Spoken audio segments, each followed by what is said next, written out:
Hoy tenemos el enorme placer, en esta serie de podcast sobre el tema salud, de tener un gran amigo, un gran colega, un gran profesional de la salud, el doctor Héctor Castro. ¿Cómo estás? ¿Cómo estás? Un placer. Qué bueno. Al contrario, el agradecido soy yo, el privilegiado soy yo por compartir contigo esta charla.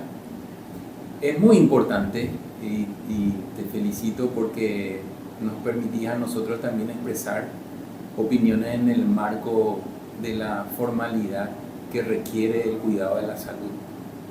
Así que bueno, si es que podemos aportar algo con esta charla, enhorabuena. Excelente. Y estoy a las órdenes. Muchísimas gracias. ¿Y te puedo decir Héctor? Por favor. Perfecto. Héctor te está con nosotros hoy. Él es el actual director del Hospital General Pediátrico de Niños Acostañú. Él fue el director del programa ampliado de inmunizaciones del Ministerio de Salud Pública y Bienestar Social. Es un médico infectólogo con muchísima experiencia en el tema que estamos hablando hoy, que es el tema de vacunas. Vamos a hablar un poco del tema de vacunas, que lo tenés, yo sé que lo has tenido en el corazón. Ha sido una gran figura y uno de los grandes personas durante la pandemia de que la población pueda acceder a las vacunas de COVID también acá en el país.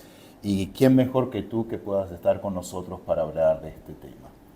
Y yo sé que tú tenías algunos puntos que hablamos anteriormente de lo que te gustaría en esta conversa que estamos teniendo hoy de hablar, que nos preocupa, ¿no? Nos preocupa a nosotros como profesionales, que es un poco el tema de por qué hoy, en estos últimos años, no hoy, pero en estos últimos años, versus lo que eran los años anteriores, todas estas dificultades que siempre he visto, ruidos y dificultades que estamos teniendo con el tema vacunas. Vamos a empezar por ahí.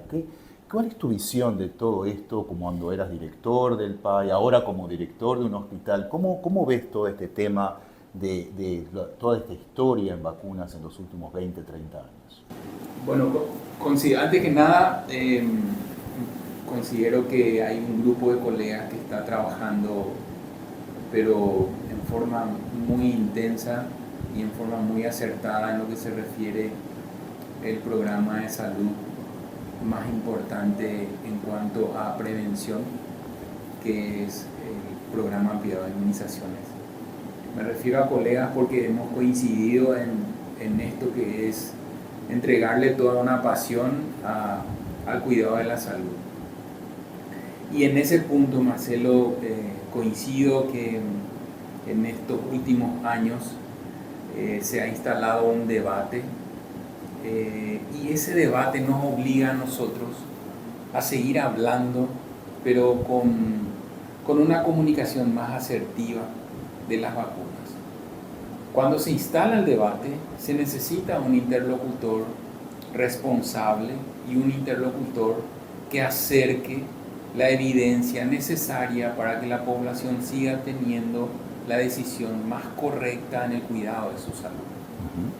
Y eso representa para nosotros uno de los principios bioéticos. O sea, uno no puede renunciar al hecho de no hablar de vacunas. Al contrario, hay que hablar de vacunas. Y eso ha destacado a la ciencia, que el debate constructivo ayuda a mejorar. Y finalmente eso es el cuidado de la salud. El Paraguay tiene un programa fortalecido en los últimos años, con la cooperación que requiere esto, con una seriedad que nos empuja a ser cada vez más efectivos, que justamente la Organización Panamericana de la Salud nos apoya en ese sentido. Este programa ampliado de inmunizaciones ha permitido que sea sostenible el carnet de vacunación y la vacunación en sí en todo el país en varias generaciones. Ha permitido que sea transparente en lo que es un cuidado de los bienes del Estado, porque finalmente de eso se trata. Una vacuna es un bien del Estado.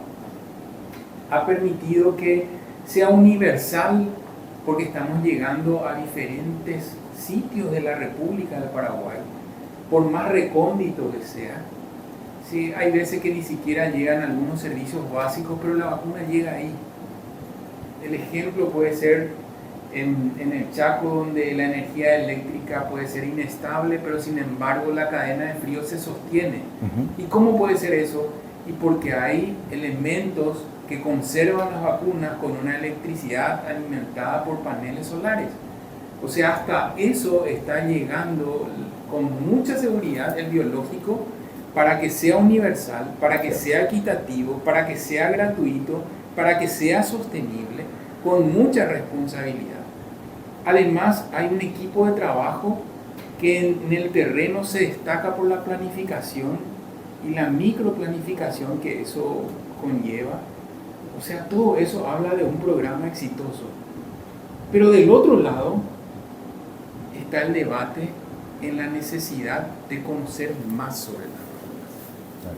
Y eso, a su vez, está acrecentado por el tiempo o por los tiempos que estamos viviendo, que son los tiempos de una comunicación exacerbada a través de las redes sociales.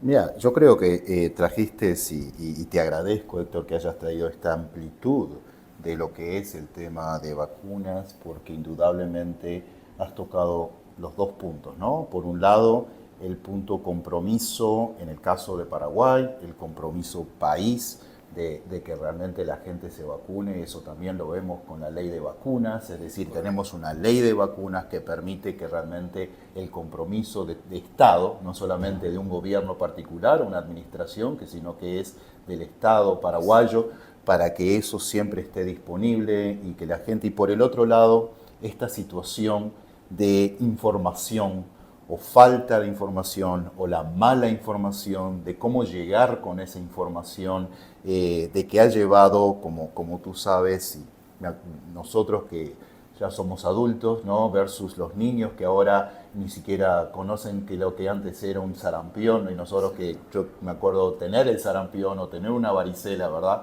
Que era parte de que hasta nos íbamos uno corriendo con el otro para cuando un padre decía, mi hijo tiene varicela, para que infecto al mío, así también tiene la varicela, sí. cuando era joven, ¿verdad? Que te hacían tener la varicela, ¿verdad? Que estamos hablando, y mira dónde estamos ahora, ¿no?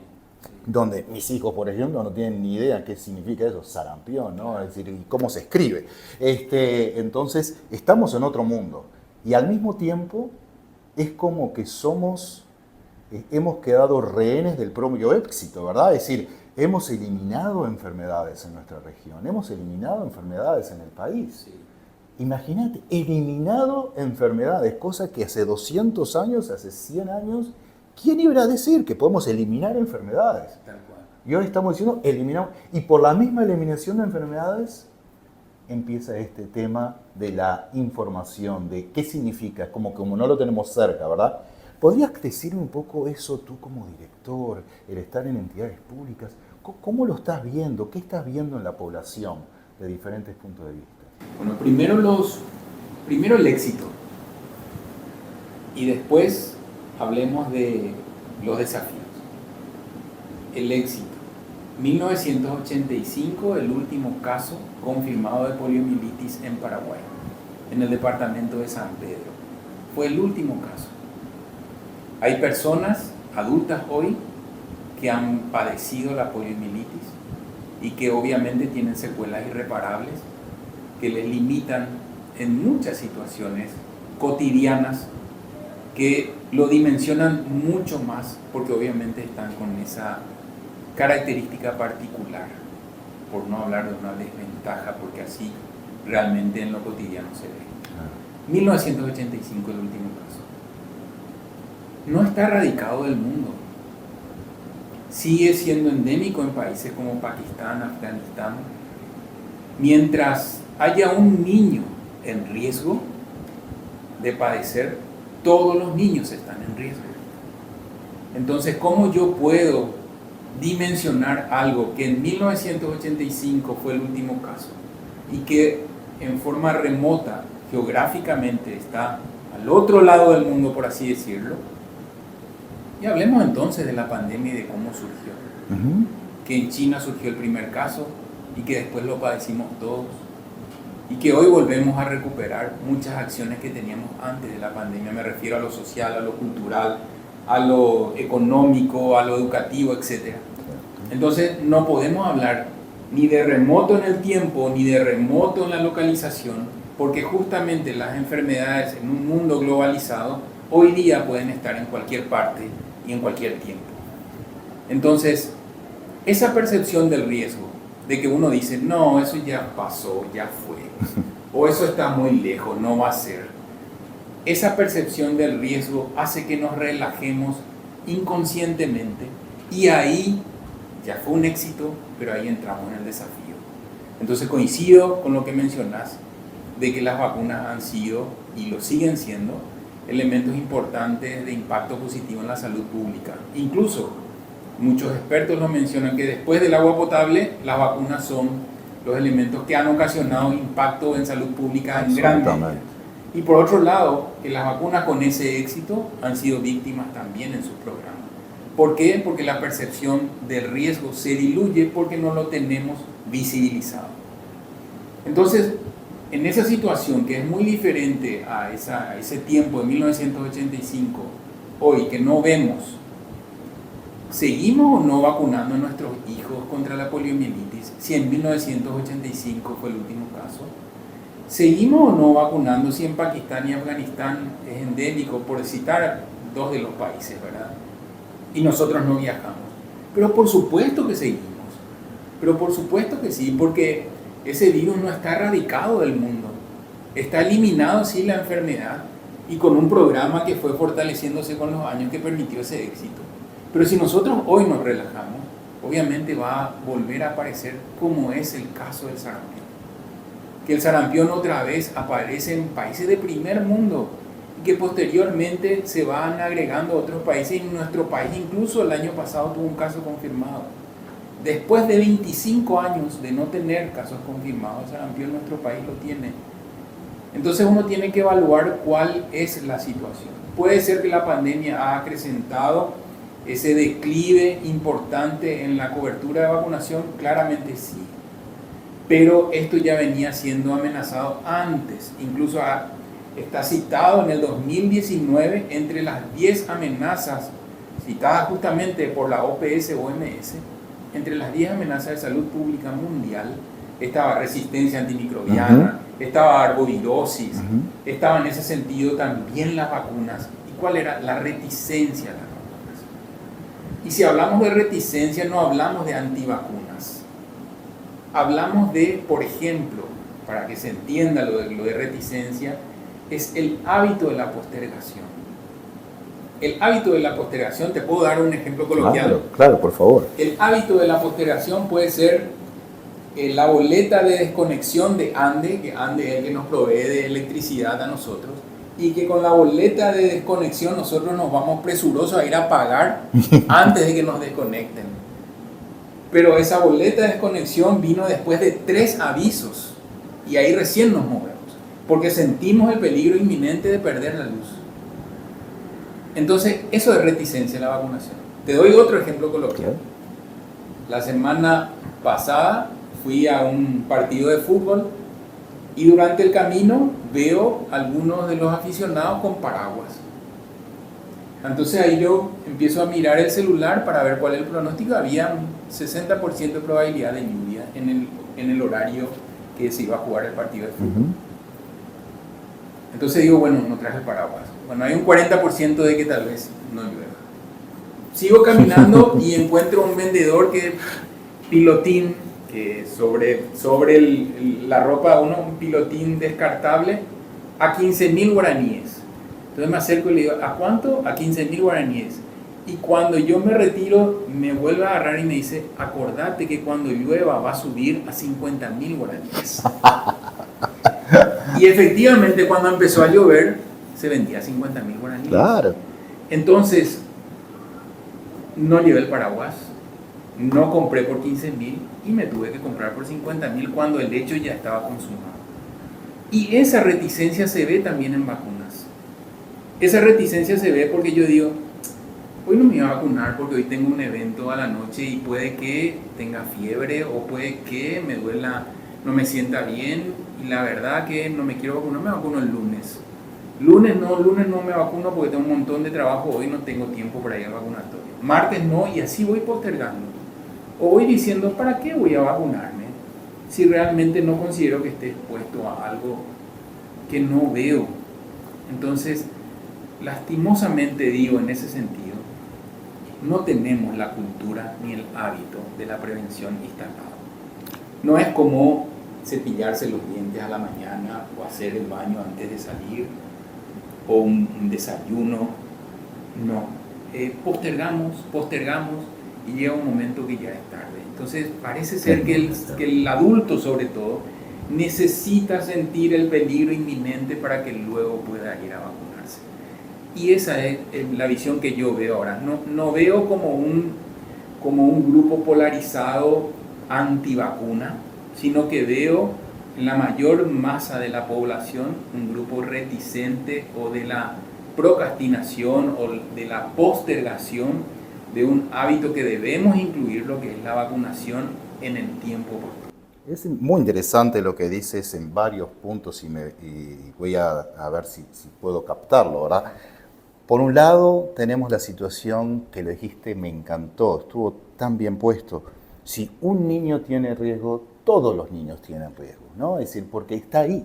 Y creo que la pandemia nos demostró en ese mundo globalizado que tú mencionaste, ¿no? Es decir, realmente vivimos en un mundo que entre los aviones, los viajes, el transporte, las mercancías, lo que uno quiera del consumo global, te lleva a que estamos todos unidos, estamos todos en el mismo bote, como quien dice, estamos todos en el mismo barco. Acá no hay dos barcos, hay uno solo. Exacto. ¿No? Entonces, si uno en un barco tiene un problema, puede ser que todos tengamos ese problema.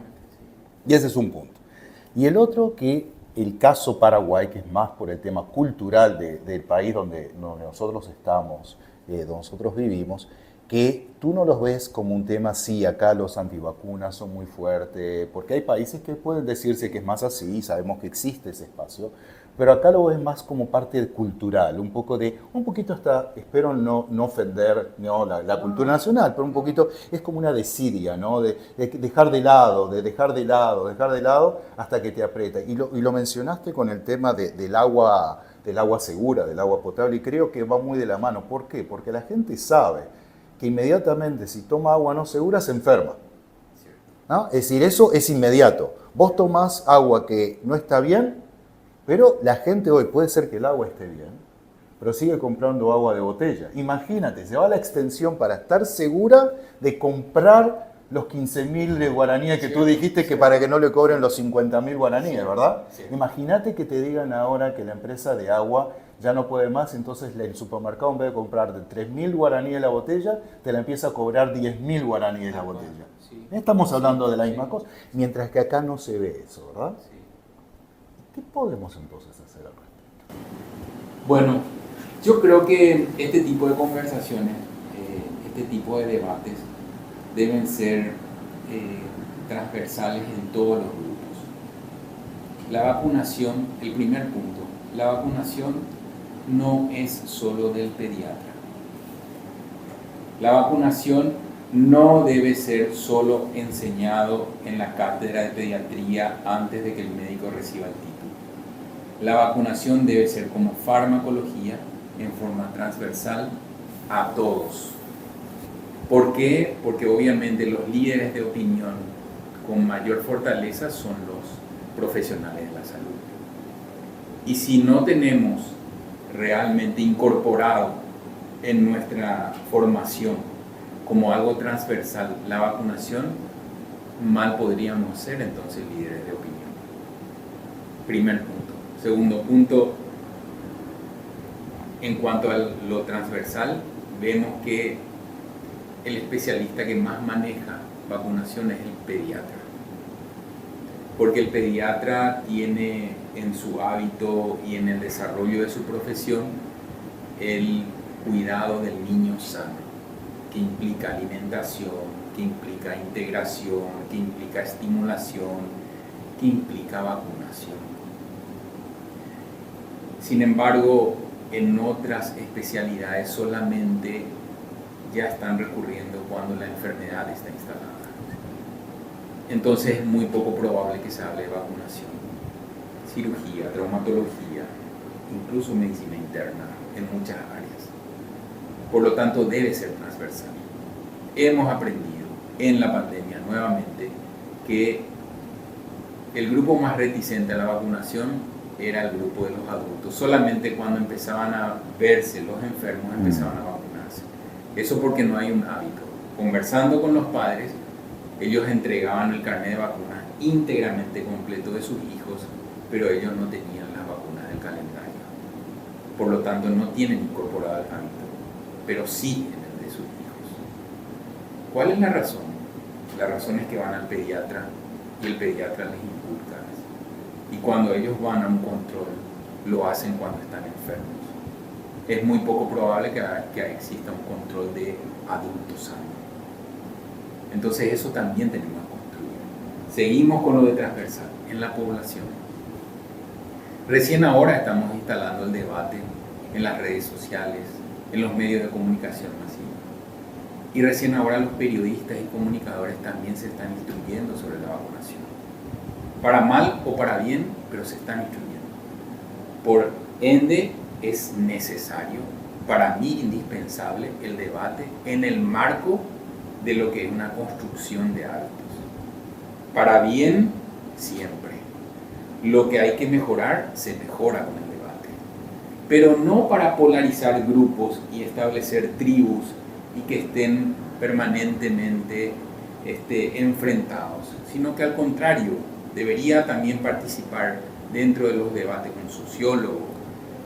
Debería ser, como bien mencionaste, políticas de Estado en donde se hable permanentemente de lo que es la prevención. Una vacuna puede salirle al Estado $5.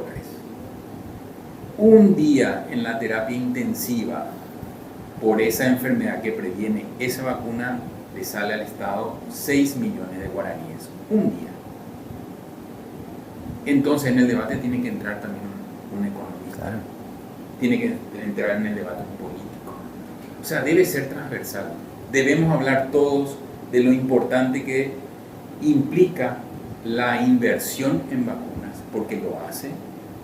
En un alto porcentaje del presupuesto del Ministerio de Salud está la compra de vacunas. Uno de los programas, como dijimos, el programa de inmunizaciones, el 99% de su presupuesto es para vacunas. ¿Cómo? Solamente 1% es para recursos humanos. O sea, se lo ve como un programa realmente como debe ser. Muy poco gasto en recursos humanos, más en bienes de Estado para la comunidad. Sin embargo, eso no se está optimizando. Entonces, debemos debatir. Para que se instale la percepción del riesgo, debemos debatir. Y para eso los médicos deben participar en sus opiniones. No desacreditar cuando empiezan a hablar o a amedrentar o incluso ofender. Al contrario, con respeto, siempre establecer un consejo, porque detrás de ese consejo puede haber una persona que esté escuchando y que decida ir a vacunarse, aunque sea una, ya estamos salvando vidas. Entonces es importante, porque la otra política sería, bueno, no estamos visibilizando el riesgo, tendríamos que visibilizarlo de alguna manera y mostramos la enfermedad.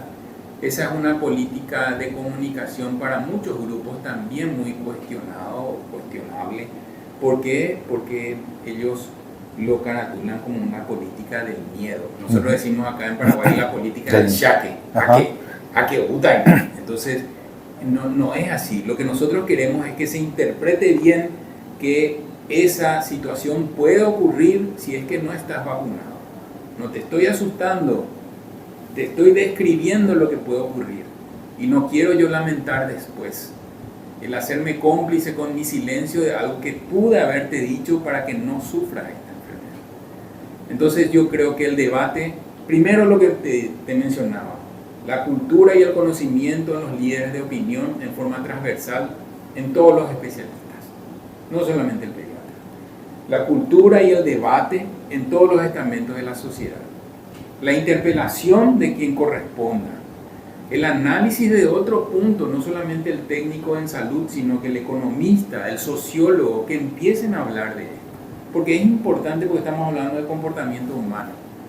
Y finalmente, y si hace falta la percepción del riesgo, describir las enfermedades que han causado daño y que hoy no se ven gracias a la... No, yo te agradezco, yo creo que esto es realmente una gran apertura, lo que tuvimos hoy a ese debate, ¿verdad? Sí. Y creo que una buena introducción para después ir a ya detalles específicos de cada situación que tiene sus propias características. Me encanta y creo que va con esa visión de atención primaria que también vemos, que esto es un tema de todos, ¿no? No es un tema de un profesional que tiene la responsabilidad, sino que esto va por el profesional, por el especialista, por la madre, por el padre, por el maestro de escuela, la maestra de escuela que está presente. Es un tema de la sociedad, que es lo que tú mencionaste con esto de decir que es transversal. Y por eso creo que hay diferentes tipos de debate, ¿verdad? Tenemos el debate profesional, tenemos el debate técnico, tenemos el debate social, como así tenemos en las redes sociales, en los diferentes medios. Y yo la verdad que te agradezco. Esto ha sido una excelente primera conversación que hemos tenido sobre el tema vacunas. Yo estoy seguro que vamos a seguir en esto. Y tener una persona con tus características, con tu experiencia en el programa del PAE, con tu experiencia actualmente en el hospital, con tu experiencia profesional, qué mejor realmente para que podamos comenzar y debatir como sociedad. Héctor, muchísimas gracias por habernos hablado de este tema de vacunas en Paraguay, por habernos puesto en el contexto de lo que tú viste que realmente ha sido la historia y el presente de la vacunación acá en Paraguay. Antes de terminar, me gustaría, si tú tienes algún mensaje así que te gustaría decir sobre todo lo que hablamos hoy o también para el futuro, ¿qué te gustaría decir? Bueno, yo considero que hay una enorme responsabilidad en el cuidado de la salud personal y el cuidado de la salud de nuestros afectos, que tiene mucho que ver con la prevención. Y en ese sentido, a través del espacio que me brinda, solicito encarecidamente que seamos responsables en lo que comunicamos, sobre todo en áreas donde tal vez necesitaríamos de algún asesoramiento con algún médico o con algún profesional de la salud. La instrucción que podemos llegar a tener a través de las redes sociales o a través de videos que nos comparten, debemos cotejarla siempre con un profesional, porque detrás de eso está la decisión en el cuidado de la salud. Mal haríamos nosotros en recomendar algo que pueda hacerle daño a una persona que queremos. Entonces, sigamos por favor en la comunicación responsable, en el cuidado de la salud personal y en el cuidado de la salud de nuestros afectos, que finalmente eso es lo que queremos todos. Muchísimas gracias. Creo que tu mensaje es muy claro para todos y con ese mensaje los invitamos a un próximo episodio de estos podcasts sobre salud. Muchas gracias y nos vemos pronto.